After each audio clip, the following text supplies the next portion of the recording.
Bonjour tout le monde, bienvenue à ce panel sur le télétravail. Je me présente Normand Boucher. C'est moi qui vais être le modérateur. Je vous dis que j'ai plusieurs chapeaux. Modérateur, animateur aussi par rapport à la session qu'on veut aujourd'hui qui porte sur le télétravail et le handicap et l'intégration au travail. D'abord, je vais vous rappeler certaines de comment on va fonctionner. Hein. C'est les gens qui sont présents, qui sont inscrits, qui veulent poser le tour de rôle. On a chacun une présentation. C'est 13h10 à 14h05. On a une présentation à peu près d'une dizaine de minutes par panéliste. Après ça, on va avoir des questions. Vous êtes invité à poser des questions. Je vous invite à le faire en inscrivant dans le chat. Regardez ça, on va pouvoir les lire après ça pour les interprètes. Donc, on a accès, les gens qui ont besoin, on a accès à des interprètes ASL et LSQ, je crois, Alex. Pour les gens qui veulent avoir les interprètes en français ou en anglais, vous avez à choisir au bas de l'écran. Hein, vous avez au bas l'interprétation, vous choisissez la langue que vous voulez, que vous avez besoin. Vous allez avoir accès soit au français ou en anglais pour l'interprétation des présentations qui vont être faites par nos panélistes à l'intérieur de ça. Je ne sais pas si j'oublie des trucs. Je crois que non, par rapport aux consignes. Donc, c'est important. On va parler lentement pour les interprètes autant que possible. Donc, les fonctions question and answer, le chat, ils vont être surveillés pour les modérateurs. Donc, ça, c'est mon cas. Voilà, puis je vais vous faire la transcription des résultats. Donc, on a 3 panélistes, incluant un qui va être pour bien de vidéo, et 2 qui vont être présents sur place aujourd'hui. Donc, je vous partage ma présentation pour un peu justifier, présenter le contexte par rapport à la problématique du télétravail qu'on va aborder aujourd'hui.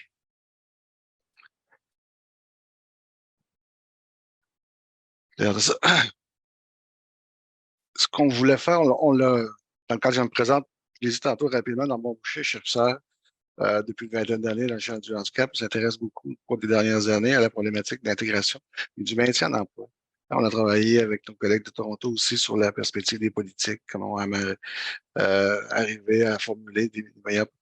On sait que c'est un peu imposable, la politique canadienne en matière notamment d'intégration au travail. Donc, on a essayé de voir de quelle manière on peut améliorer cette façon, ces mécanismes-là, ces dispositifs-là. Puis en cours de route, on a un programme de recherche qui porte sur le travail et l'intégration qui est en cours depuis, vous savez, on a débuté un peu avant la COVID. Puis de ça, on est rendu à peu près un peu plus de 200 entrevues qualitatives qu'on a fait au Nouveau-Brunswick et au Québec, qui visent à recruter auprès de personnes qui sont en recherche d'emploi, qui ont des incapacités, moteurs notamment, puis sensorielles, sont en recherche d'emploi aussi bien ou qui sont déjà en emploi. On veut connaître un peu leur situation, les difficultés rencontrées euh, à cet égard-là, soit en lien avec leur travail, dans la réalisation de leur travail, mais aussi en lien avec la recherche d'emploi. C'est dans ce cadre-là que la problématique du télétravail nous est apparue. Elle n'était pas initialement prévue. Elle a émergé en cours de route, à l'intérieur de ça, de plus en plus, comme une dimension. La COVID obligeant, hein, par rapport à ce volet-là, on a vu euh, euh, je parle d'une réémergence parce que c'était un élément de contexte, mais lorsque j'ai débuté dans ce secteur-là comme chercheur dans les années 90, l'un de mes premiers progrès, c'était le télétravail. Mais vraiment, dans un contexte complètement différent à l'intérieur de ça. C'était en lien beaucoup avec les déplacements puis l'environnement. Là, c'est pas, disons, ça s'est pas nécessairement inscrit dans le temps comme étant voulant se perdurer dans le temps.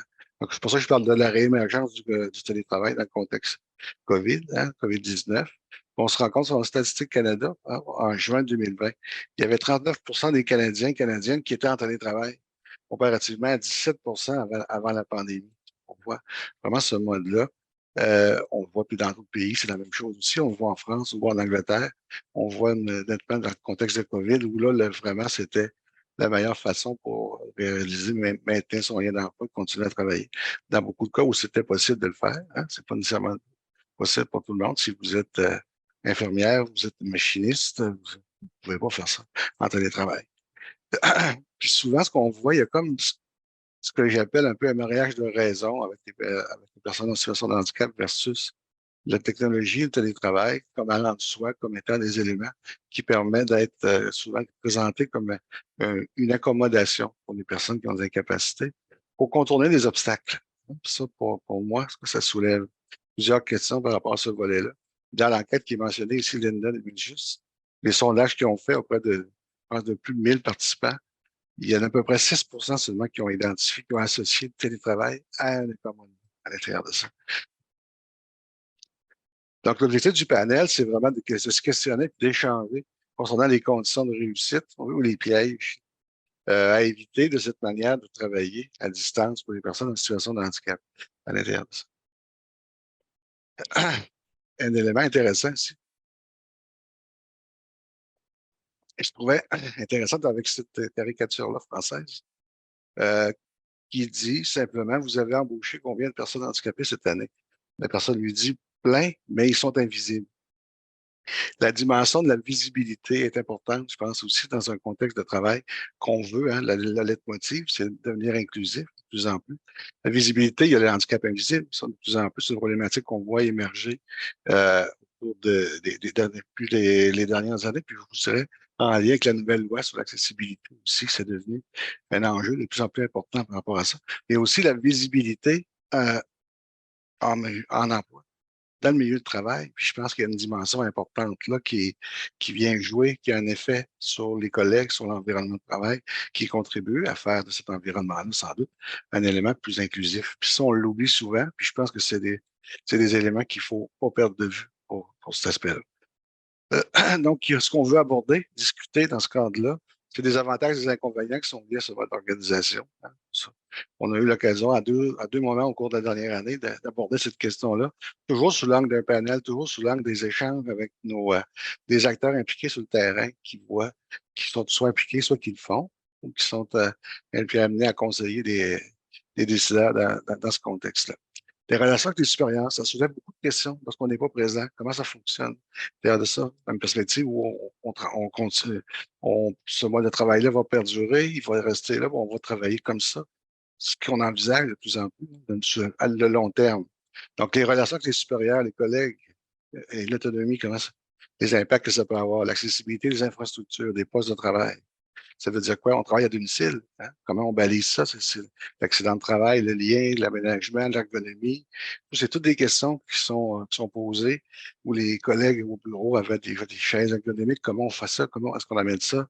Il y a tous des trucs qui n'étaient pas bien définis au départ, parce qu'on s'est rendu compte que de plus en plus, les entreprises commencent à baliser ces dimensions-là. Donc, les règles encadrantes sont accès, hein, sur les différentes modalités d'exercice. Les effets sur l'identité professionnelle, c'est souvent présenté comme un élément. Vous allez voir, Francis, qui est étudiant au doctorat, va nous présenter cette dimension-là en lien avec un élément pour trouver un équilibre entre le travail et la vie personnelle. Je vous disais tout à l'heure, on parle d'un environnement inclusif. Hein. On le voit de plus en plus, ça fait partie au Canada, c'est une orientation qu'on met de l'avant, qu'on privilégie beaucoup. Il y a beaucoup d'actions qui sont faites dans cette perspective-là. On le voit ailleurs aussi. Ça veut dire quoi? Dans une perspective où on met l'accent, on veut développer un environnement de travail qui soit inclusif. Et là, si tout le monde travaille à domicile, ça veut dire quoi? De quelle manière on peut articuler les deux? Hein, de quelle manière on peut chercher à soutenir le développement, le milieu de travail inclusif tout en soutenant le travail à distance? La flexibilité attendue de ce mode d'organisation, comment maintenir des frontières entre l'espace public, parce qu'on parle beaucoup de la difficulté à se débrancher, à se déconnecter, hein, d'être en ligne constamment, de travailler davantage, peut-être dans certains cas. L'espace privé, l'espace public, hein, je suis sociologue de formation, donc ces dimensions-là m'intéressent aussi beaucoup, ce rapport-là des individus avec l'ensemble et avec le collectif. L'autre point qui me semble majeur, c'est celui des changements sociaux par la présence. Je vous mentionnais tout à l'heure la visibilité, oui, dans les milieux de travail. Hein, je pense que c'est des éléments qui sont importants. Parce que souvent, on a présenté le télétravail comme étant un accommodement dans la mesure où le transport, si vous avez besoin de transport, il fonctionne mal. Hein? Vous n'avez pas accès aux services de soutien qui sont requis pour vraiment fonctionner sur une base égalitaire. Donc, on vous permet de travailler à domicile pour éviter, contourner ces obstacles. Mais il reste des enjeux aussi en lien avec l'accessibilité du transport. Il faut améliorer ces dimensions-là. Donc, c'est tout autour de ces questions-là qu'on essaie de voir de quelle manière on peut essayer de définir, d'abord d'identifier des enjeux, puis voir comment on peut aborder ces questions-là, à la fois sur le plan de la recherche, mais aussi sur le plan des actions concrètes qu'on peut faire. C'est ce que nos panélistes vont discuter aujourd'hui. Hein. On va commencer d'abord par Francis Charrier pour démarrer la vidéo. Je vais finir ça. Donc, bonjour, je m'appelle Francis Charrier. Je suis actuellement étudiant au doctorat à l'École de travail social et de criminologie de l'Université Laval. Donc, aujourd'hui, je vous parle un peu là, des avantages en réalité du télétravail. Et puis, donc, c'est un peu ça que je vais vous parler un peu aujourd'hui. Donc, dans la littérature scientifique, l'accès au télétravail a souvent été associé à un meilleur équilibre travail personnel pour les travailleuses et les travailleurs qui ont des incapacités, et notamment parce que ça leur permet de mieux prendre soin de leur santé. Par contre, il y a très peu d'études qui ont exploré de quelle manière le télétravail permet de réduire les pressions physiques, psychologiques et temporelles qu'elles vivent au quotidien. Donc, actuellement, je suis en train de terminer une thèse de doctorat sur les expériences de conciliation travail personnel des travailleurs et des travailleuses qui ont des incapacités motrices sévères et très sévères. Donc, notre thèse n'avait pas d'objectif, en réalité, d'explorer toute l'importance du télétravail, mais les récits qu'on a réalisés avec 12 personnes, donc c'était fait évidemment avant la pandémie de COVID-19 toutefois, mais ça permettait quand même d'explorer différents aspects du télétravail. Donc, nos résultats nous permettent de dire que, selon nous, il y aurait 3 principales raisons pour lesquelles le télétravail peut contribuer à un meilleur équilibre travail personnel. Donc, la première raison, c'est qu'elle permet de réduire les pressions associées à la préparation et au déplacement vers le milieu d'emploi. Dans un deuxième temps aussi, ça permet de réduire les pressions qui sont associées au fait de se présenter comme un bon travailleur. Et dans un troisième temps, il y a le fait que le télétravail permet d'augmenter les possibilités de gérer son énergie adéquatement et de récupérer physiquement et psychologiquement après le travail. Donc, ce que je vais faire, en fait, au cours des prochaines minutes, c'est vous parler un petit peu de ces différentes raisons-là.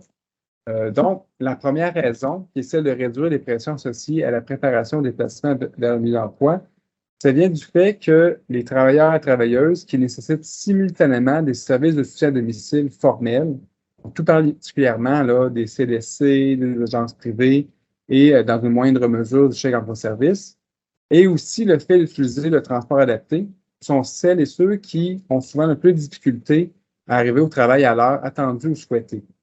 Donc, cette situation-là s'explique par le fait que l'utilisation de ces services-là les expose souvent à davantage d'imprévus que les autres. Donc, on a juste à penser à des questions en lien avec des absences.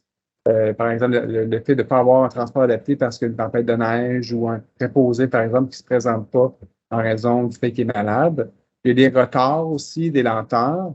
Et aussi, le fait d'utiliser ces différents services-là, ça fait en sorte que les gens ont souvent le sentiment d'avoir moins grand contrôle sur le moment et la durée de leur préparation matinale et leur déplacement vers le milieu d'emploi. Et ça, même s'ils vont consacrer beaucoup de temps et d'énergie à développer différentes routines. Donc, pour nous, le télétravail, ça peut apporter plusieurs avantages parce que, dans le fond, dans un premier temps, ça élimine les absences au travail liées au fait d'un bris de service et au transport adapté. Ça permet aussi de diminuer l'impact négatif des retards des préposés à domicile sur le fait de ne pas être en mesure, en fait, d'arriver au travail à l'heure attendue ou souhaitée. Donc, les gens peuvent travailler de chez eux, même s'il y a un retard, bien là, le fait d'avoir économisé le temps de transport, bien, ça leur permet de ne pas arriver nécessairement en retard au travail. Et aussi, ils ont une plus grande possibilité d'ajuster leur routine matinale en fonction de leurs préférences, de la fatigue ou de leurs différents problèmes de santé qui peuvent émerger avec le temps. Dans la deuxième raison principale, c'était celle de réduire les pressions qui sont associées au fait de se présenter comme un bon travailleur. Donc, nos résultats montrent qu'il y a beaucoup de travailleuses et de travailleurs qui ont une capacité qui rencontrent une certaine forme de capacitisme sur le marché du travail. Ces éléments de devoir se prouver à eux-mêmes et aux autres qu'ils sont de bons travailleurs. Et de fil en aiguille, ça les amène aussi à adopter différentes identités professionnelles qui peuvent se révéler insoutenables au cours de leur carrière. Donc, des exemples de ces identités-là, c'est vraiment celle de super-héros ou encore de travailleurs invisibles. Et l'adoption de ces différentes identités-là, ça les amène souvent à ressentir davantage de pression physique, psychologique et temporelle au quotidien. Donc, les travailleurs super-héros, souvent, ont tendance à vouloir se présenter comme étant ayant un corps surhumain. Ils veulent aussi produire au-delà des exigences et ils vont avoir tendance à refuser toutes les interférences qui proviennent de leur vie personnelle quand ils sont au travail. Du côté du travailleur invisible, eux souhaitent présenter un corps qui est normalisé, c'est-à-dire qui est semblable aux autres. Ils veulent également répondre à l'ensemble des exigences, en fait, qui leur sont proposées ou encore qui s'imposent à eux-mêmes, et finalement de limiter la fréquence et l'intensité des interférences qui reviennent de leur vie personnelle au travail.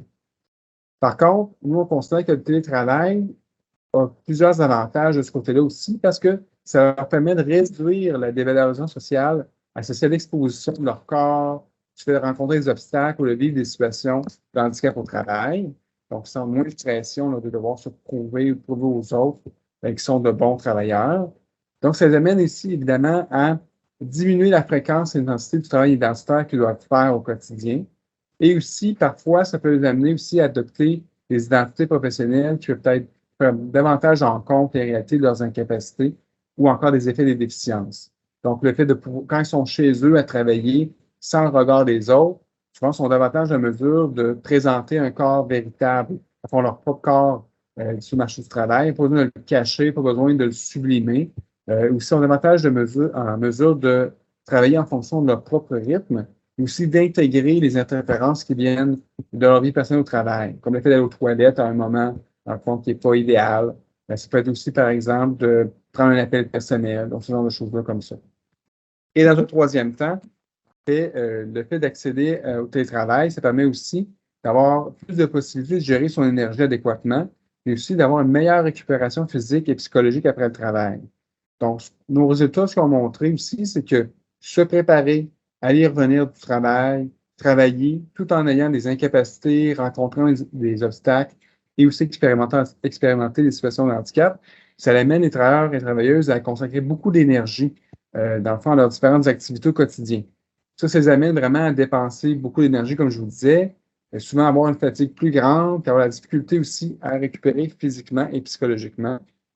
Et le télétravail, à notre avis, ce que ça permet de faire, c'est vraiment de limiter les dépenses énergétiques associées justement au fait de se préparer, puis aussi de devoir également se déplacer pour se rendre en lieu de travail. Ça amène aussi à réduire le rythme de travail, réduire aussi l'exposition à des obstacles et des situations de handicap qui sont jugés énergivores, et aussi d'avoir davantage de temps en soirée pour résoudre les activités personnelles et loisirs. Donc, le fait de s'économiser parfois 1 heure et demie de transport en transport adapté, bien, ça fait en sorte que les gens ont davantage de temps à la maison pour souffler après une journée de travail.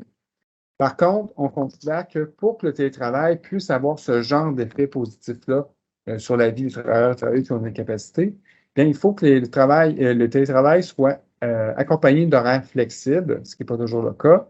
Aussi que le soutien à domicile auquel ils ont accès soit davantage flexible, donc qu'ils puissent être en mesure de mieux réaménager leurs différents services, leur routine matinale, et aussi qu'ils puissent avoir aussi accès à davantage d'heures de soutien à domicile pour venir compenser parfois l'aide qu'ils ont de leurs collègues en cours de journée.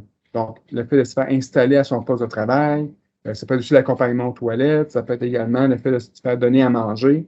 Donc, ce sont tous on va dire un soutien, qui ont accès sur le marché du travail, qui n'auront pas nécessairement accès s'ils sont à la maison, qui n'ont pas davantage de soutien à domicile. Donc, c'était ce que je voulais vous dire aujourd'hui par rapport au télétravail. Merci, Francis. Peut-être une question pour terminer sur ces volets-là. C'est, pour ta thèse, ça porte beaucoup sur la dynamique du travail par rapport à la dimension d'accessibilité, mais est-ce que la question de le lien avec l'identité professionnelle, tous ces aspects-là, est-ce qu'il y a un risque pour l'isolement, par exemple, télétravail? Oui, oui, absolument. En fait, dans, dans ma thèse, en fait, ce qu'on voit, c'est que les personnes qui ont des capacités, ou même, en fait, tout comme les autres, cherchent ce qu'on appelle les enrichissements de travail personnel. Donc, les aspects identitaires, se faire reconnaître, faire partie de la société, aussi, par exemple, avoir de la fierté. Donc, c'est toujours des éléments positifs que les gens recherchent sur le marché du travail. Et c'est sûr que le fait d'être à domicile, parfois les gens y sont aussi de manière involontaire parce que le lieu de travail n'est pas accessible ou encore toutes sortes d'autres réalités. Par exemple, ceux qui n'ont pas accès à des soins à domicile ou encore à un transport adapté au bon moment dans leur vie, ont des rendez-vous de santé, etc. Donc, c'est sûr que le fait d'être en télétravail peut amener ces individus-là à avoir moins d'enrichissement, travail personnel. Donc, oui, effectivement. Donc, il faut toujours que les gens soient en mesure de pouvoir l'utiliser de la manière dont ils le souhaitent pour faire en sorte que ces avantages-là soient perçus.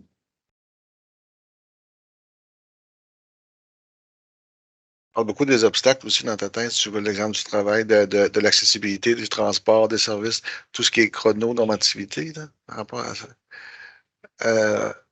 La contrainte de l'environnement, est-ce que il n'y a pas un risque qu'on évite un peu d'améliorer, par exemple, la qualité du transport, hein, en contournant ces obstacles-là, à d'améliorer l'accès à l'édifice public, la responsabilité. On a une nouvelle loi canadienne sur l'accessibilité qui vise à éliminer les obstacles pour 2040 au total. Est-ce qu'il n'y a pas un risque qu'on peut contourner ces obstacles-là sans nécessairement les éliminer? Oui, certainement. Puis, dans le fond, je pense que dans la situation actuelle, ou même, il y a beaucoup d'organisations qui misent sur le marché, sur le télétravail pour réduire leurs coûts.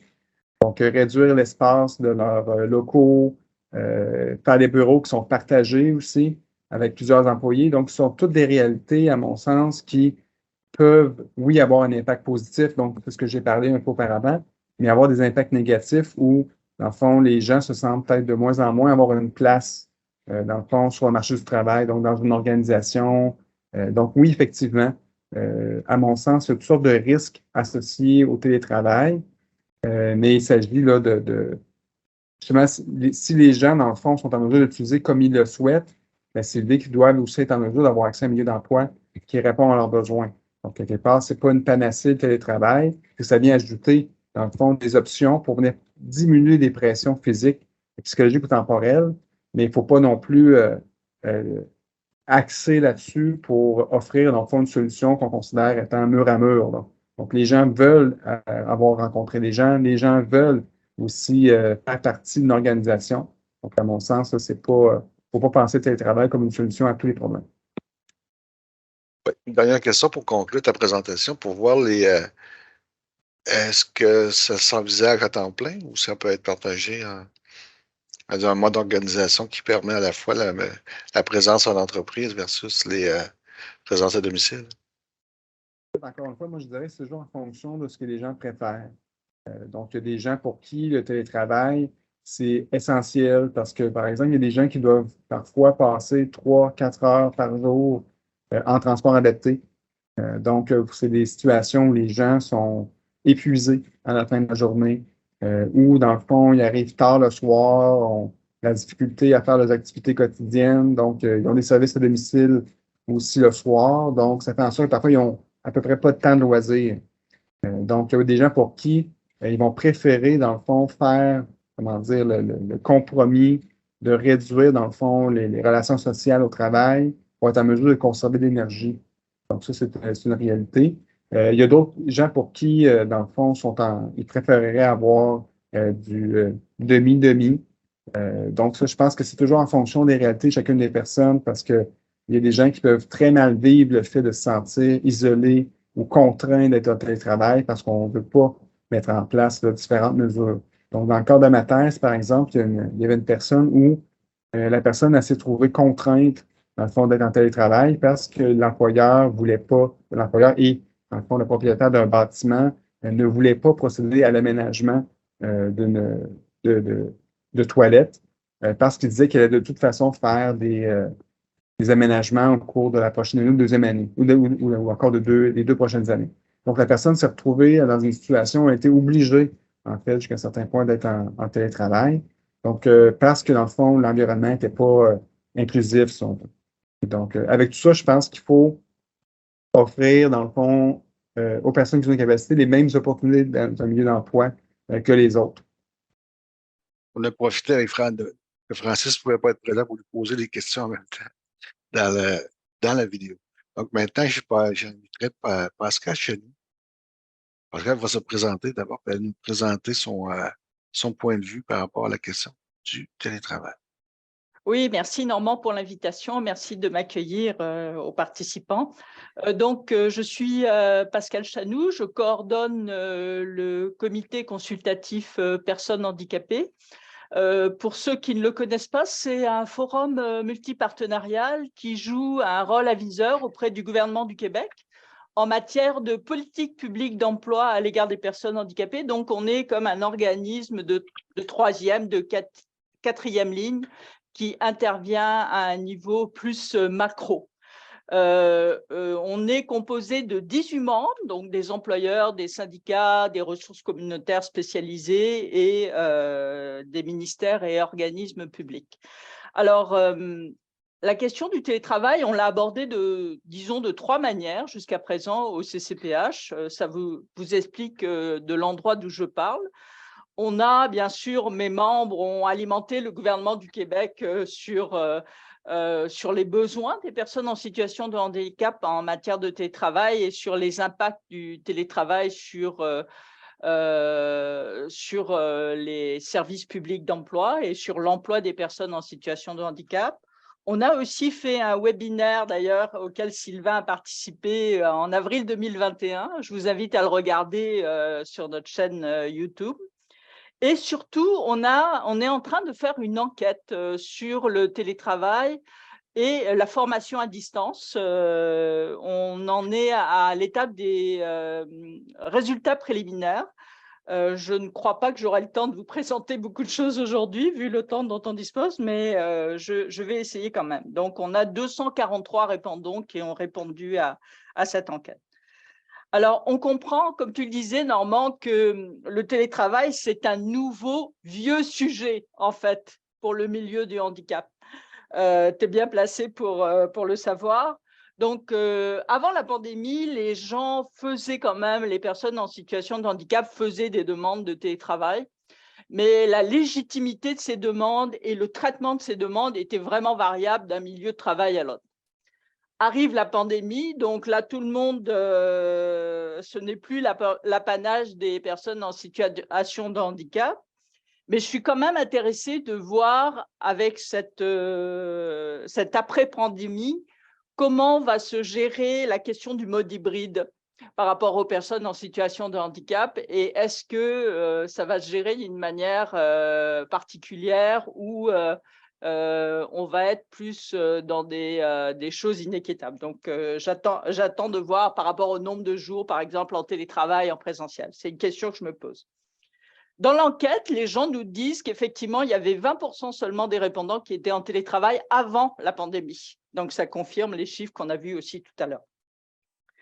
Je me suis posé la question de l'interaction entre les types de handicap et le télétravail. Et aussi, est-ce que le télétravail a créé de nouveaux besoins particuliers à la fois chez les personnes en situation de handicap et chez leurs employeurs? Alors, chez les personnes en situation de handicap, je trouve intéressant de regarder à nouveau comment se pose la question de l'autodévoilement en télétravail. On sait que c'est un enjeu pour les personnes et pour leurs employeurs. Est-ce qu'en télétravail, on peut plus cacher, entre guillemets, son type de handicap, quel qu'il soit? Et qu'est-ce qui se passe si on le cache et on a quand même des besoins particuliers? Donc, il y a comme un enjeu, une tension là. Les gens de l'enquête nous disent 30%, ils affirment avoir dû s'auto-dévoiler en télétravail alors qu'ils ne l'avaient pas fait avant la pandémie. Donc, je trouve que c'est un élément intéressant. Après, bien sûr, on regarde comment ces besoins particuliers sont considérés par les employeurs. Là, je trouve qu'il y a plusieurs cas de figure qui peuvent se présenter. On le sait, vous l'avez déjà dit, le télétravail, ça peut être une solution aux besoins particuliers de certaines personnes ou à leurs besoins aussi de maintien en emploi. Et là, je ne vais pas rentrer dans certains des résultats qui ont déjà été dits. L'enquête regarde, par exemple, à regarder les impacts du télétravail sur différentes dimensions professionnelles. Et il y a quelque chose qui nous a laissé un peu perplexes. Ces effets sont positifs sur l'ensemble des dimensions professionnelles, mais elles sont neutres d'une façon importante sur les relations personnelles. Alors, je pense qu'il y a quelque chose sans doute à creuser là. Et par ailleurs, l'enquête nous dit aussi que pour 35% des personnes répondantes, la gestion de la dimension sociale a été mal ou très mal adaptée. Et pour 40% d'entre eux, il y a un sentiment d'isolement accru. Donc, ça, c'est les besoins particuliers. Dans le cas numéro 2, le deuxième cas de figure, il y a des besoins, les besoins spécifiques, on peut penser ils ont été moindres ou ils seront moindres en télétravail. Je pense à un logement adapté versus un milieu de travail qui pose certains enjeux d'accessibilité, admettons, architecturaux.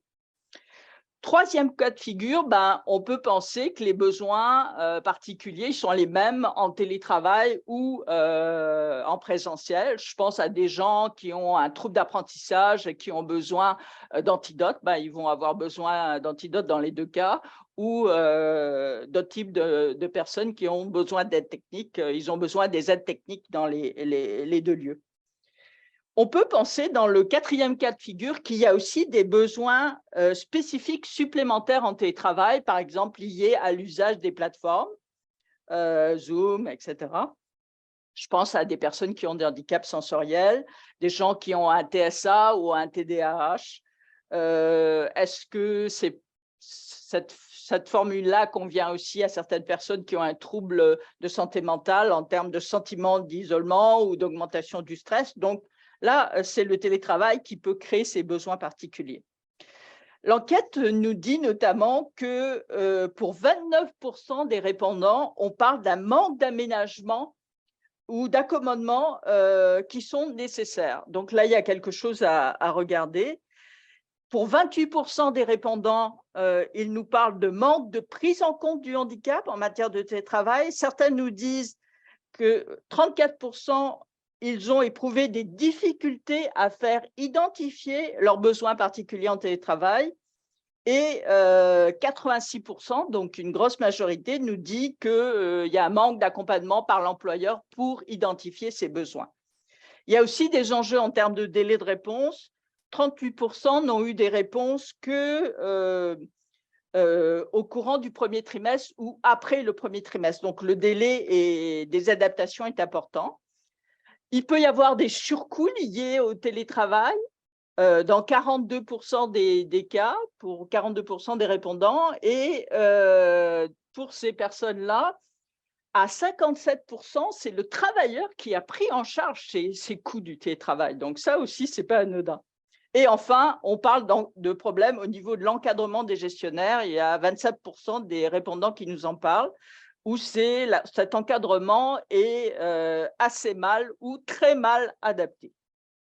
Enfin, le dernier cas de figure, celui où il y a des besoins particuliers de la personne en situation de handicap qui sont incompatibles avec le télétravail. Je pense à des gens qui peuvent avoir une déficience intellectuelle, par exemple, qui ont besoin d'une présence humaine en matière, par exemple, d'encadrement et de supervision. Bon. Tout ceci pour dire que, aussi pour les adaptations liées au télétravail, ces adaptations, comme dans d'autres contextes, peuvent servir des gens qui sont sans incapacité. Je pense au sous-titrage. C'est clair que ça peut servir plusieurs publics. Il y a aussi, parallèlement au télétravail, c'est pour ça qu'on fait une enquête télétravail, formation à distance. Souvent, c'est lié. Les besoins dont je viens de vous parler, ils doivent aussi être pris en compte dans un contexte de formation à distance. Maintenant, pour regarder les milieux de travail très rapidement, il semble que le télétravail pose une responsabilité davantage partagée au niveau de l'inclusion entre les différents acteurs des milieux de travail. Ça, c'est une chose. Le télétravail ne doit pas permettre de faire l'économie de la préparation du gestionnaire de proximité des collègues de travail. Je pense à des nouveaux travailleurs en situation de handicap, donc qui viennent d'être embauchés par une entreprise. Et il faut toujours une rencontre d'information en ligne. Là, je veux dire, ce n'est pas parce qu'on est en télétravail. Et Normand en parlait un peu tout à l'heure. Comment va-t-on faire pour le fait qu'il y ait beaucoup moins de contact direct entre les personnes et le travailleur en situation de handicap pour bénéficier autant de cet effet sur les mentalités, sur la diminution des stéréotypes que permettent les contacts directs, quotidiens, réguliers, réussis souvent. Donc là, il y a un vrai enjeu selon moi. Pour conclure, quelques perspectives. Je pense que, Normand, tu pourras demain organiser la même rencontre sur le travail hybride, parce qu'on est déjà en travail hybride. Donc, c'est ça l'actualité. C'est plus tellement le télétravail, c'est le travail hybride. Ce travail hybride risque de poser de nouveaux enjeux. Francis les abordait un peu pour les gens qui ont besoin de soutien formel. Le lieu de travail est parfois différent du lieu de domicile. On fait affaire avec des services de santé, services sociaux différents. Comment on concilie tout ça? Comment on partage le même poste de travail, une personne avec incapacité, sans incapacité? Donc, il va y avoir des enjeux liés au mode hybride. Est-ce qu'on va voir le retour de certains obstacles? Est-ce qu'on va voir des obstacles qui sont accrus? Je pense aux enjeux de transport adapté qui sont notamment impactés par la rareté des chauffeurs. Donc, c'est la réalité actuelle. Et moi, je suis particulièrement préoccupée par le fait du choix de la personne en situation de handicap face au télétravail. Est-ce que ça va être parce que son employeur décide de ne pas adapter le milieu de travail qu'elle va être en télétravail? Est-ce que ça va être parce qu'il y a des carences ou des manques au niveau des services publics, santé, services sociaux ou autres, qu'elle sera en télétravail? Donc, le choix de la personne en situation de handicap est vraiment important. Lors de l'enquête, les gens nous disent, 49% nous disent souhaiter travailler en mode hybride et 36% en télétravail complet. Il y a 41% aussi des répondants qui nous disent souhaiter travailler 3 jours par semaine et 32% 2 jours par semaine en télétravail. Leurs besoins pour l'avenir, il y a dans le top 3 des besoins, je vous dirais, c'est les politiques de télétravail. Je pense que ça, c'est partagé avec aussi les gens sans incapacité, mais aussi 34% qui nous parlent de l'amélioration et de l'adaptation de l'environnement de travail. Donc ça, je pense que c'est vraiment à retenir. Et un peu dans le même style, 33% de l'ajout de l'amélioration d'équipements électroniques. Il va falloir aussi, parallèlement au télétravail, regarder la question des compétences à développer et à entretenir chez les individus en télétravail, liés au télétravail ou dans d'autres domaines. C'est fini, Normand, c'est ça? Oui, c'est ça. Quelques secondes pour conclure, Pascal. Oui, d'accord. Alors, J'ai plusieurs simplement, questions pour toi après qu'on va revenir. d'accord. Je veux juste dire qu'il y a un enjeu très important au niveau des compétences. Puis, nous, on veut aussi regarder les besoins particuliers des femmes en situation de handicap, donc la conciliation travail-famille, télétravail, famille, etc. Et l'impact, évidemment, à cause de notre mission sur les services publics d'emploi. Voilà. Merci beaucoup, Pascal. C'est vraiment très intéressant. C'est tout neuf en plus. Donc, il y a eu beaucoup comme données. Donc, il y a des sujets à Ouais. discussion qui vont être. On a plusieurs questions pourquoi je te mentionnais tout à l'heure. On va revenir après. La Merci. présentation de Sylvain. C'est à ton tour, Sylvain. Bonjour Normand, merci de l'invitation. Et écoutez, Sylvain Lemay du Bureau de l'inclusion et de la réussite de l'Université du Québec à Montréal, mais également aussi commissaire à la Commission des droits de la personne et de la jeunesse du Québec. Je commencerai tout de suite avec l'idée que maintenant, peut-être un héritage de la pandémie, malheureusement, il a fallu qu'on passe par ça, c'est que le télétravail maintenant est politisé, c'est-à-dire que la plupart des entreprises ont maintenant une politique de télétravail. Or, pour grand nombre de personnes handicapées, il y a plusieurs années, le télétravail était quelque chose qu'on devait négocier à la pièce en fonction de sa direction immédiate et qui souvent bafouait les principes de l'accommodement raisonnable. Or, aujourd'hui, c'est un peu plus encadré et c'est même devenu, comme le disait Normand en introduction avec des chiffres un peu plus pressentis, 39% de la population canadienne. Ça reste un avantage, comme le dit Francis et comme le dit Pascal avant moi, le télétravail. Par contre, 2 axes que moi je trouve très importants, c'est que ça a permis, le télétravail, l'appropriation de nouvelles technologies pour l'ensemble du personnel. C'est-à-dire, avant, on fonctionnait par courriel. Maintenant, on utilise Teams ou Zoom pour différentes situations, ce qui a aidé énormément de personnes en situation de handicap. Je pense à des personnes autistes ou aussi à des personnes malentendantes ou utilisant les interprètes qui pouvaient avoir maintenant, en tout temps, dans une fraction de seconde, des interprètes qui n'avaient pas, eux, à se déplacer. Donc, l'ajout des technologies pour la majorité de l'équipe de travail peut aussi avoir une valeur ajoutée pour les personnes handicapées, puis aussi ouvrir la porte à d'autres technologies plus adaptées, plus spécifiquement pointues pour les personnes en situation de handicap. L'autre facteur que j'y vois, c'est la possibilité de maintenant passer des entrevues sans nécessairement avoir à se déplacer. Or, souvent, une personne handicapée qui passe une entrevue arrive à découvert alors qu'elle aimerait plutôt arriver pour être découverte. C'est-à-dire, moi qui utilise un fauteuil roulant, lorsque j'arrive pour une entrevue réelle dans un monde tangible de 3 dimensions, on voit mon fauteuil roulant, on voit mes incapacités.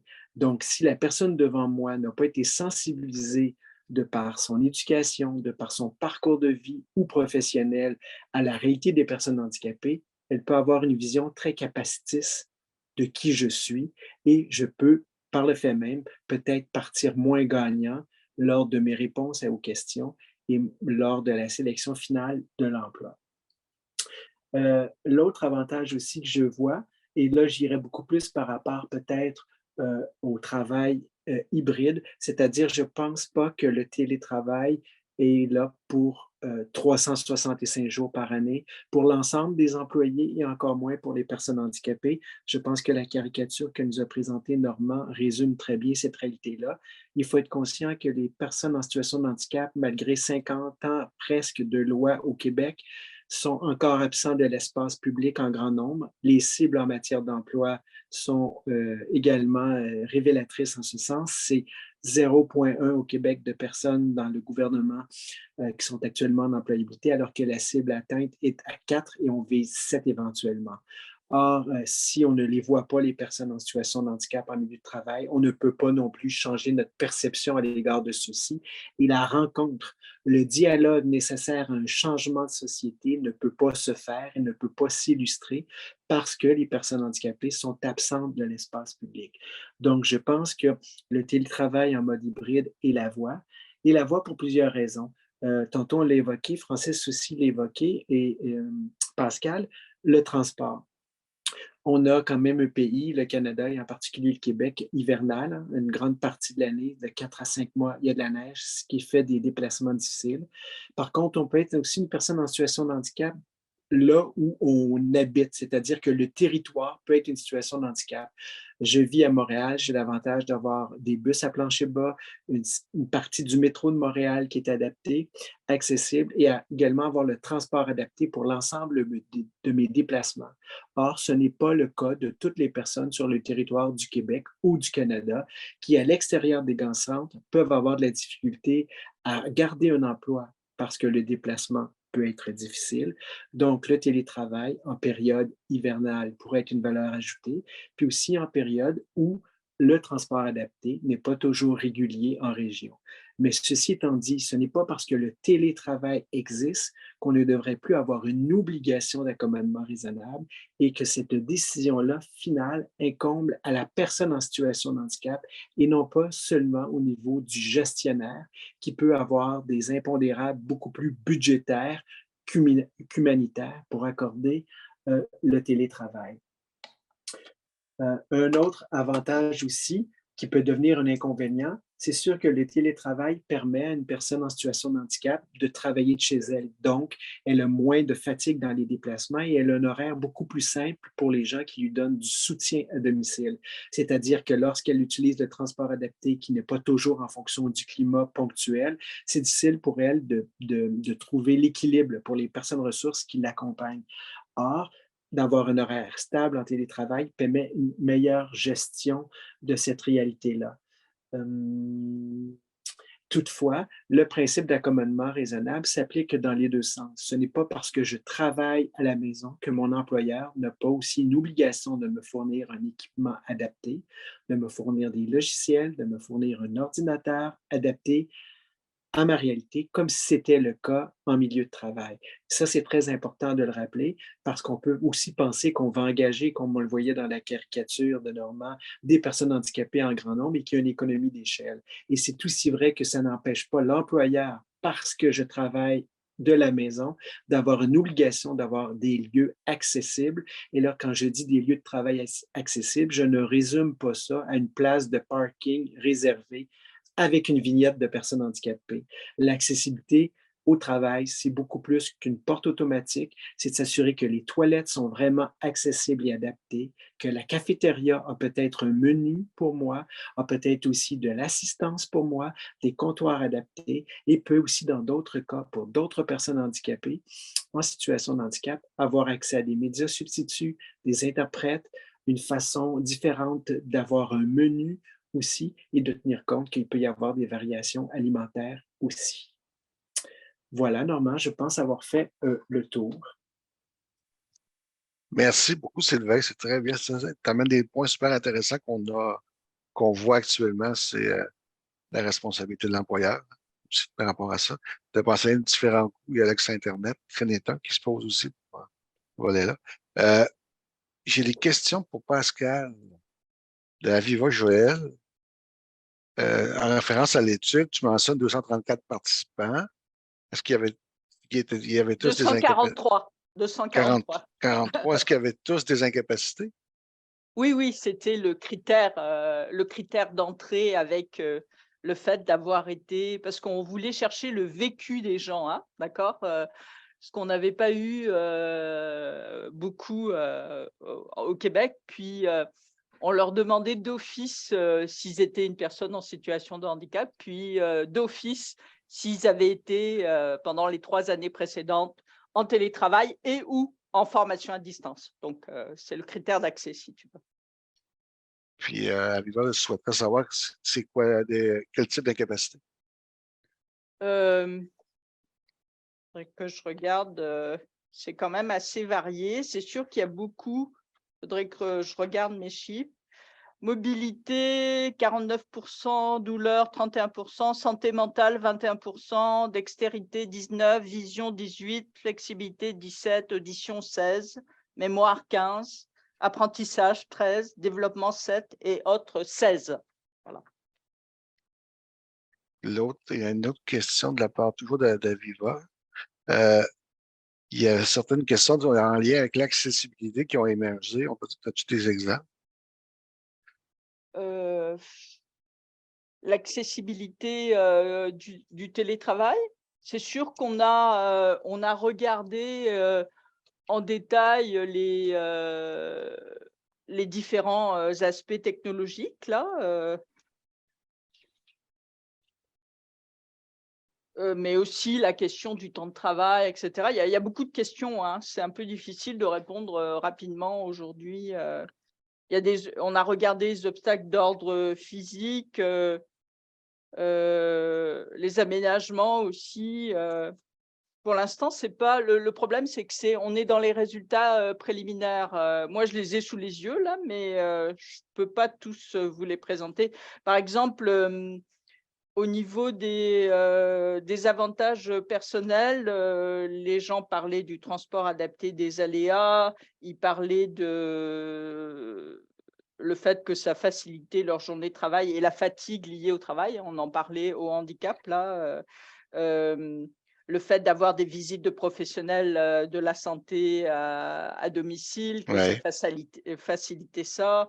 La flexibilité accrue et appréciée du temps de travail. Je comprends en écoutant Francis que ce n'est pas forcément le cas de tous les employeurs, là. Ce n'est pas forcément lié au télétravail.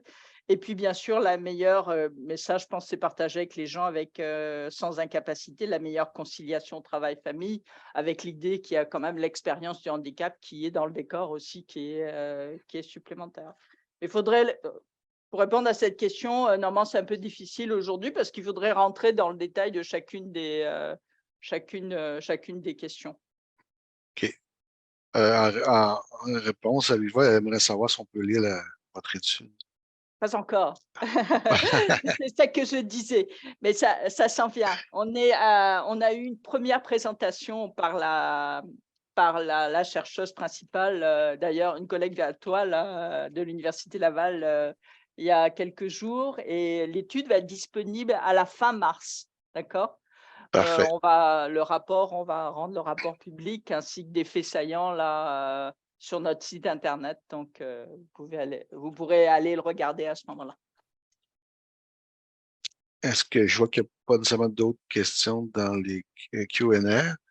moi, je n'aurais peut-être une pour vous deux par rapport à Sylvain mentionnait tantôt, parce que c'est un volet qui est apparu aussi. Je vous invite à voir la présentation en temps vidéo dans le cadre du colloque de Sally Lindsay, qui a fait une revue systématique sur le capacitisme par rapport au travail et au milieu de travail. Et souvent, le télétravail apparaît comme un mode pour éviter la discrimination en emploi ou des trucs négatifs. Dans un contexte difficile, on utilise le télétravail pour un peu se préserver. Ce que je voyais, je l'ai mentionné d'entrée de jeu, on l'avait exploré dans les années 90, mais c'était pas du tout dans le même genre, comme je mentionnais, puis on n'a pas la même orientation. Là, c'est vraiment là, comme Pascal parle d'un mode hybride. Est-ce qu'on peut penser qu'on peut débuter un travail par le télétravail si on n'a jamais travaillé? En lien parce que moi, on voyait beaucoup de potentiel au plan du maintien en emploi, hein, l'aménagement, les besoins qui émergent en cours de route, la fatigabilité, tous ces aspects-là permettent à des personnes de se maintenir en emploi plus longtemps versus démarrer. Je pense, je mets dans la peau d'un gestionnaire qui ne connaît pas la personne, qui embauche quelqu'un qui doit travailler à distance constamment, qui est quelqu'un qui commence, qui débute sa carrière. Est-ce qu'il y a des enjeux là où on pense que ça peut facilement s'inventer? Vas-y, Sylvain, et après, j'aurai aussi des choses à dire. Bien, je pense qu'on a embauché énormément de personnes pendant la pandémie en Zoom et ça a fonctionné. Par contre, pour une personne en situation de handicap, elle pourrait être très bien fonctionnelle en Zoom, mais quand elle va arriver au travail, tout ce milieu-là va être encore à construire, hein. Les gens ne le connaissent pas, il n'y a pas eu d'interaction à part que virtuelle. Et l'autre chose que je vois, peut-être le pendant faible du télétravail pour une personne en situation de handicap, c'est d'être éloigné des sphères du pouvoir et des discours avec les autres, hein? Le syndrome de la machine à café où on règle beaucoup de petits dossiers, puis qu'on se fait des alliances stratégiques, professionnelles, des échanges intellectuels.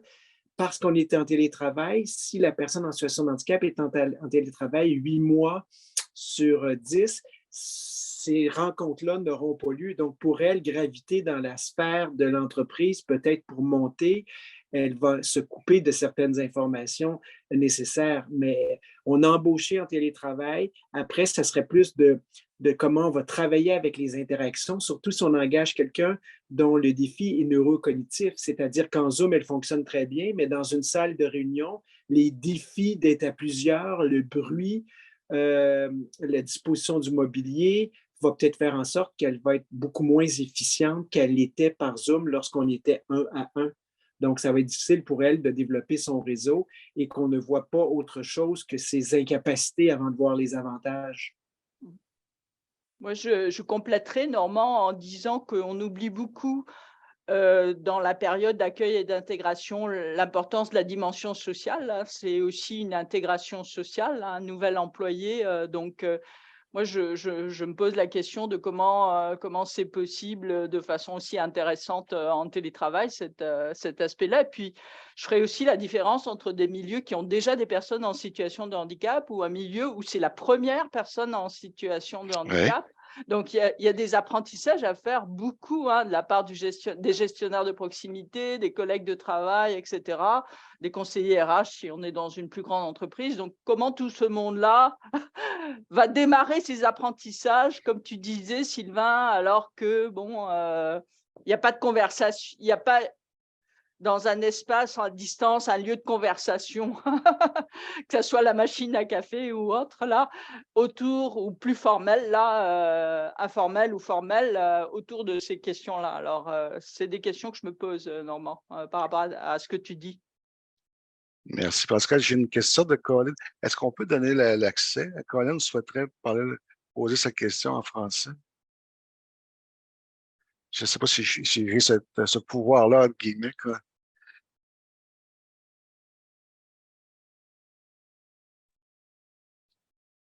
Je pense que non. C'est pas ça. Malheureusement, je ne pourrais pas, Colin, là-dessus, pour cette dimension-là. L'autre aspect, puis il y a Margaret aussi qui a la main levée. Je n'ai pas l'air de pouvoir donner le micro. OK. Je OK. peux parler? Oui. Oui, OK. Merci, Normand. Est-ce que je peux poser mes questions en anglais? Je comprends bien le français, mais je ne parle pas Bien. Oui, tout à fait. Il y a l'interprète. Est-ce que l'interprète peut faire de anglais en français? Ah oui. Oui. Okay. Thanks so much for your I'm just turn off the interpreter. Thank you very much for, oh, excuse me, I'm just gonna mute. Oh, sorry. I tried to mute the interpreter. It happens, the voices overlap. Thanks so much for all your insights, the Pascal and Sylvain and Normand. I have two questions, perhaps three. I noticed that Normand said something about telework in the 70s or 80s. And I was actually studying it in my master's degree from the point of view of mothers with children at home. So that's one interest of mine, is like, how was teleworking for people with disabilities who had children at home? I think Pascal had some comments on that from her survey. So perhaps you could expand on this idea. Also, I hear all of you saying you're concerned that employers will say, well, we don't have to adapt our workplaces because you can work at home, and we'll facilitate that. But there are all kinds of disadvantages for doing that, invisibility and so on.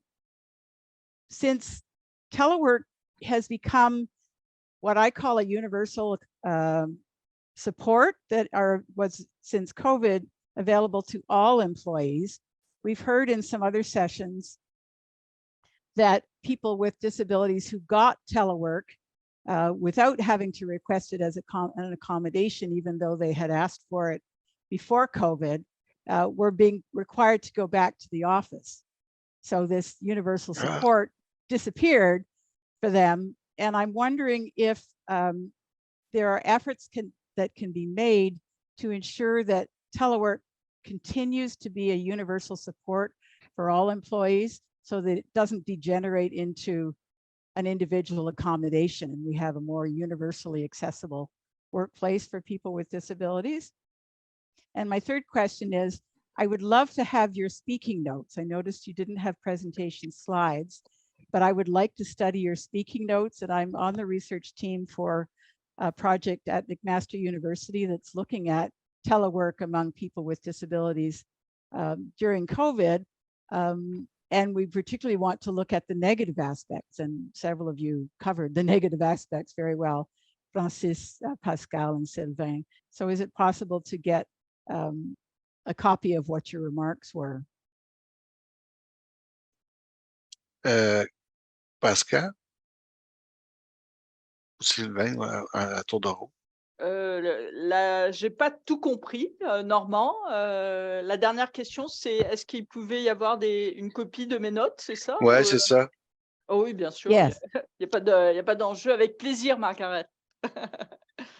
Je te l'enverrai, Sylvain. Normand.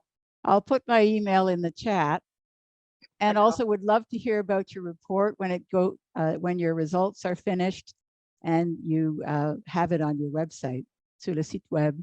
Oui, Pour le rapport du parfait. l'étude. Je vous indiquerai, Margaret, aussi l'adresse du site web dans mon message, d'accord? Sylvain, est-ce que tu veux Personnellement, je n'ai pas de notes, mais s'il y a une télétranscription qui s'est faite, vous pouvez la rendre possible. Je suis allé avec mon cœur, donc je n'avais pas de notes préparées. Ah, Est-ce que tu as des éléments de réponse pour les premières questions de Margaret? Ben, j'aimerais peut-être juste réentendre la question en français pour être certain que je vais donner la bonne réponse. Normand, parce que j'avais de la difficulté à entendre Margaret. OK. Je peux le traduire en français, peut-être. Merci. Le télétravail, c'est avant COVID, c'était un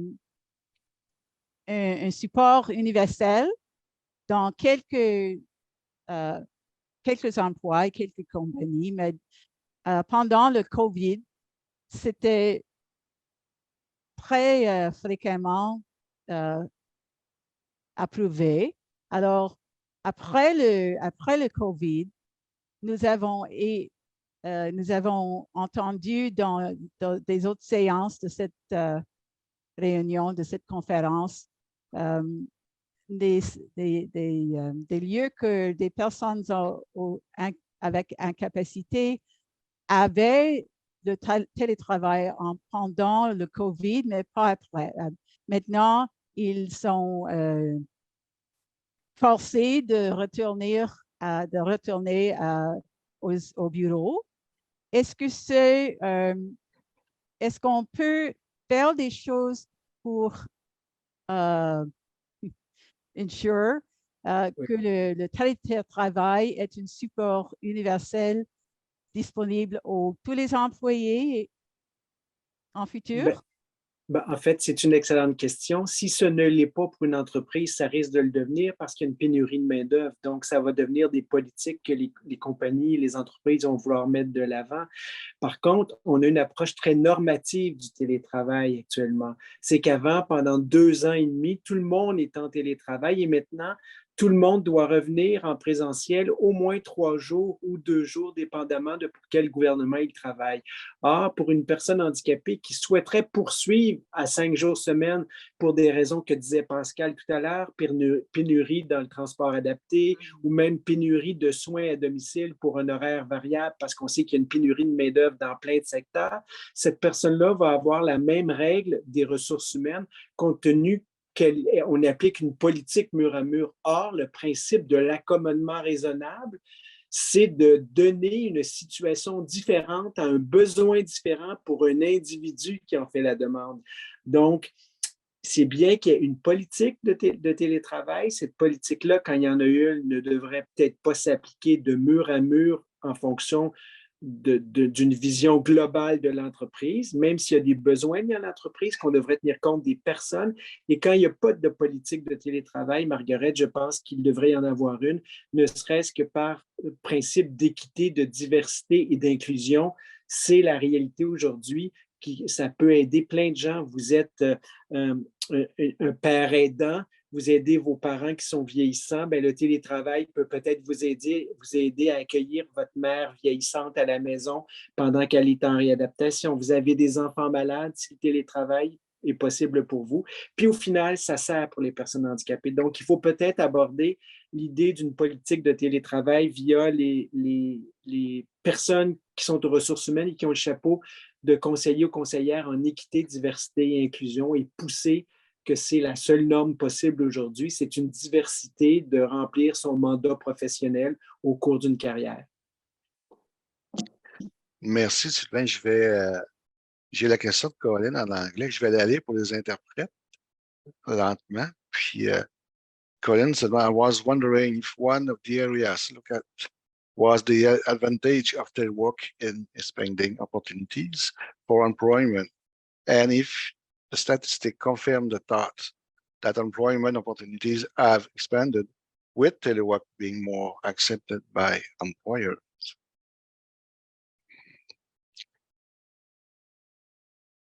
Je pense qu'il est un peu tôt, on n'a pas les données pour...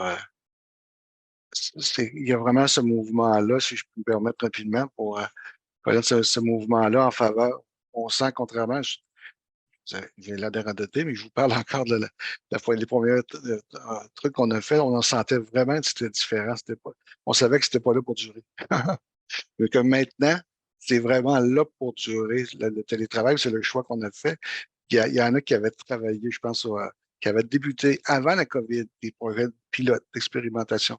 Je pense au ministère du Travail, Solidarité sociale au Québec, avaient déjà débuté des projets pilotes de partage de temps de travail avec le domicile et tout comme ça. Puis là, il y a des choses qui sont confirmées. Puis maintenant, ils ont réduit l'allocation d'espace à bureau et tous ces aspects-là. Aussi, on les voit à travers ça.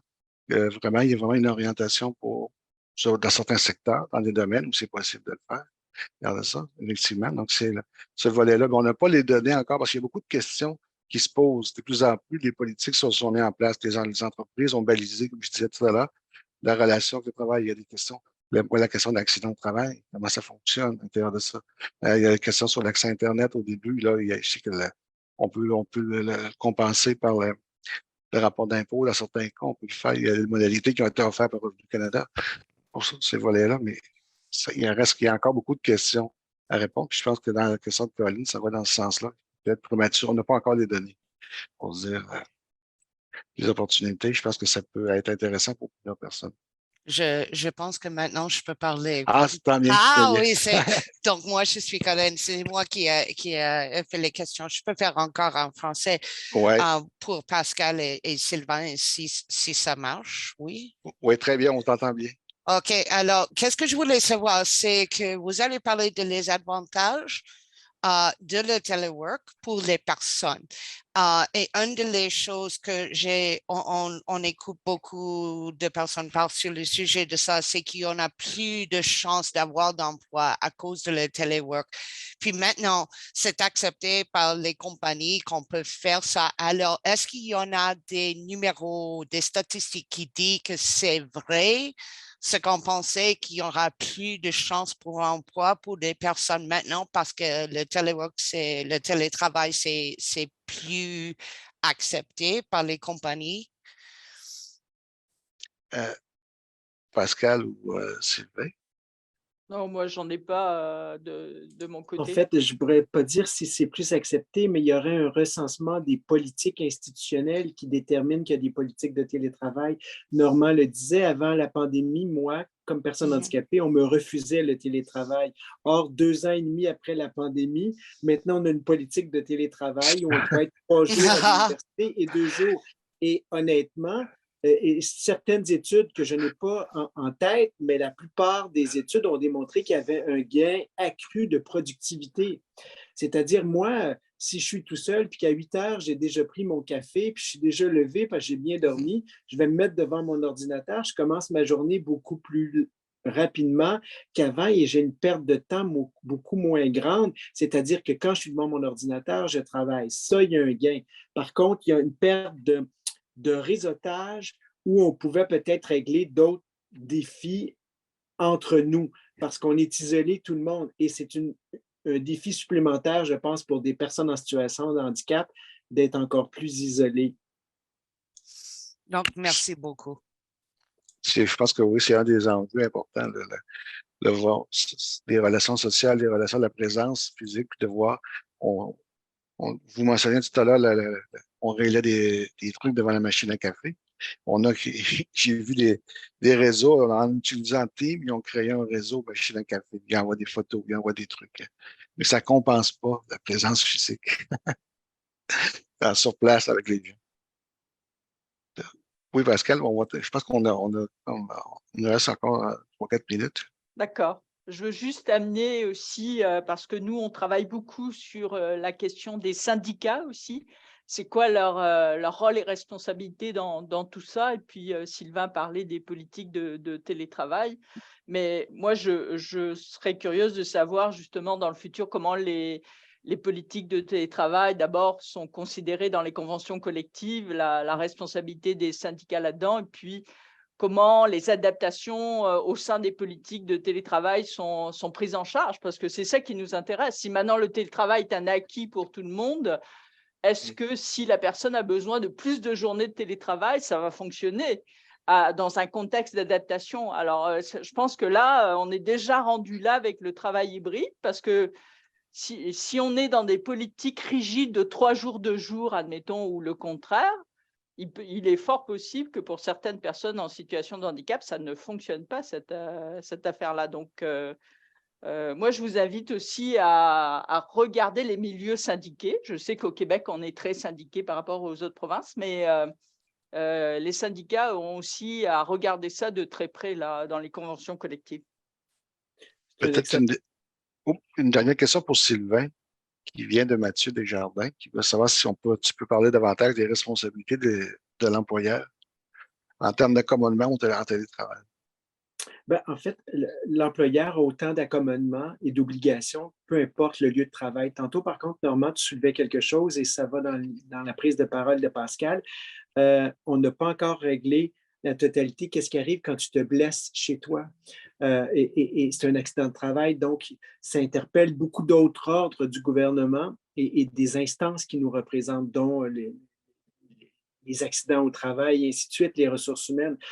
Mais l'employeur, que tu travailles de la maison ou dans ton bureau, le principe d'accommodement raisonnable s'applique. Et le principe d'accommodement raisonnable, c'est un compromis entre un individu qui fait une demande et une direction. Ce n'est pas nécessairement la réponse souhaitée par l'employé et ce n'est pas non plus la réponse souhaitée nécessairement par l'employeur. L'accommodement le dit, hein, c'est une interaction, un dialogue entre deux personnes. De là, la difficulté quand une personne en situation de handicap dirait, ben moi, je veux poursuivre 5 jours semaine et qu'il y a une politique institutionnelle qui dit que le télétravail, c'est 2 jours, 3 jours présentiels, 2 jours, 3 jours. Et là, la personne devra discuter pourquoi elle a l'impression qu'elle a une atteinte qui n'est pas répondue par le fait qu'elle doit se rendre au bureau. Ce qui a été mon cas, moi, avec mon employeur, lui disant que ben, ma raison de santé, la COVID se poursuit toujours, la difficulté d'avoir des soins à domicile et la difficulté au retour en présentiel du transport adapté qui avait de la difficulté en raison de la pénurie de main-d'œuvre. Il a fallu que je négocie. Ça ne passe pas toujours comme une lettre à la poste, mais on doit expliquer. Plus on justifie notre besoin, plus l'employeur est tenu de trouver une solution. Mais la solution qu'il va trouver, ce n'est pas peut-être celle qu'on a mise de l'avant. C'est un équilibre, et je voyais Pascal faire ça aussi. Hein. La justice, c'est une balance, c'est le droit. Donc, c'est vraiment un dialogue qui doit se faire. Et c'est une obligation légale, le principe de l'accommodement raisonnable. Ce n'est pas juste une notion qui va à la tête du client. Là. Et il faut la décloisonner du handicap, dire que ça peut être aussi pour un parent avec des enfants, un parent avec des parents vieillissants.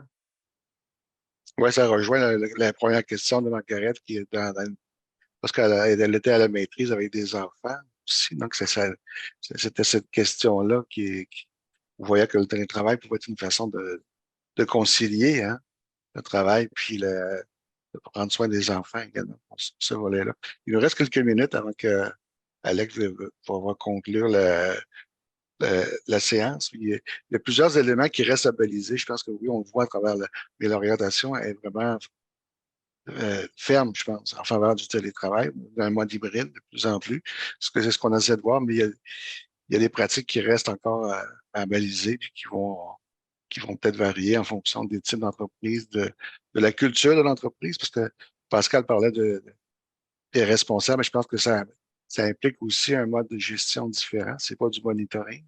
Pas obligé de te voir sur place, c'est une gestion à distance, peut-être plus par objectif. Comment ça fonctionne à l'intérieur de ça?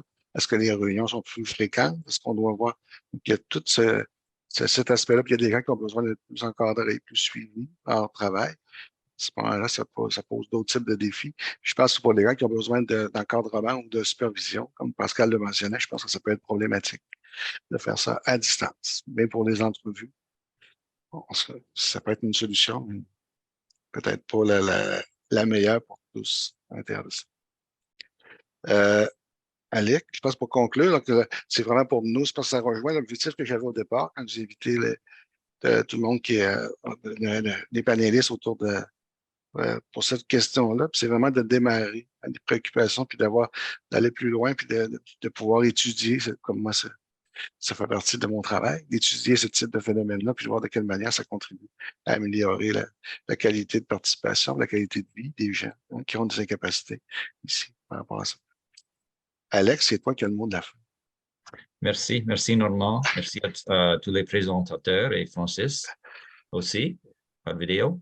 Ce n'est que le commencement des études parce que le télétravail devient un défi, mais aussi une opportunité. Et je remercie aussi tout le personnel, les interprètes, Oui.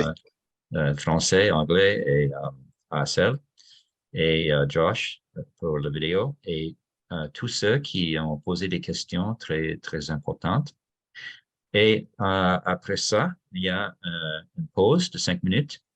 Après la pause, des autres séances et aussi le 7 décembre et le 8 décembre, les deux prochains jours, la conférence est inclus.